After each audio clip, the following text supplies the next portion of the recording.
Welcome back, children. Here we are with our next module, which is question answers and the notes. So, while playing this video, I would request you that you should copy down all the answers so that you will write in your notebook and your notes will be also finished and your notebook work will be also finished. So, first question is definition of elements and compounds. Elements is a substance which cannot be broken further into simpler substances and has a definite set of properties. Elements are made up of only one kind of atoms. Compounds are pure substances composed of two or more elements in definite proportion by mass and has property entirely different from those of its constituent elements. Compounds are made up of different types of atoms combined chemically. Next question, give two examples for each of the following. So, metals, iron, silver, gold. Non-metals, carbon, sulfur, oxygen. Metalloid, antimony, silicon, boron. And then inert gases, helium, argon, neon. Next question, differentiate between pure and impure substances. Pure substances have definite composition and definite physical and chemical properties.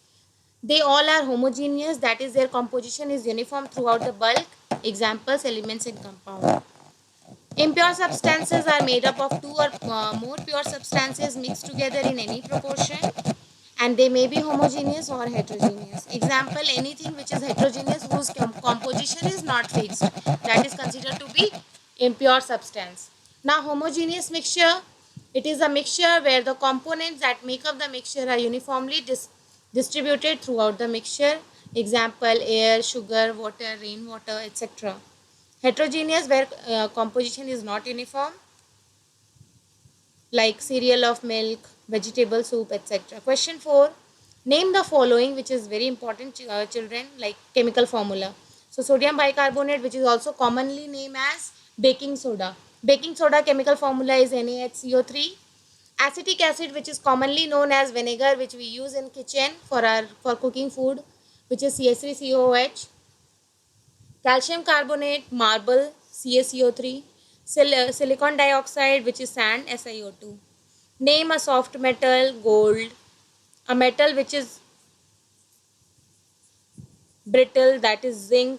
A non-metal which is lustrous, iodine. A liquid metal, mercury. A metal which is a pure conductor of electricity, tungsten, and so on. How is sodium chloride different from its constituent elements? The properties of sodium chloride are completely different from those of sodium and chlorine. Sodium is a soft, highly reactive metal. Chlorine is a poisonous non-metallic gas. While sodium chloride is a very useful non-poisonous compound which is added to our food to get minerals and also to add taste. And what is that? Sodium chloride is the table salt. Now, what is iron sulfide? Why is iron sulfide a compound? Iron sulfide is a compound which can be broken into the elements iron and sulfur. Now, next exercise 3B. Classify the following substances into compounds and mixtures. Very important, children. So, carbon dioxide is a compound, air is a mixture, water is a compound, milk is a mixture, common salt is a compound, blood is a mixture, fruit juice is a mixture, iron sulfide is a compound. Now, give one example, solid-solid homogeneous mixture,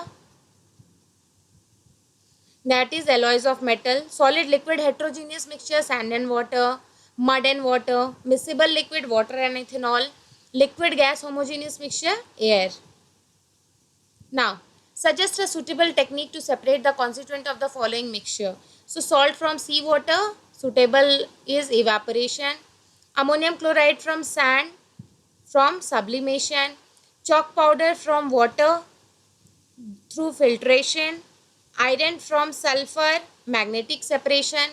Water and alcohol, that is fractional distillation. Sodium chloride and potassium nitrate, it is fractional crystallization. And calcium carbonate and sodium chloride, that is solvent extraction method.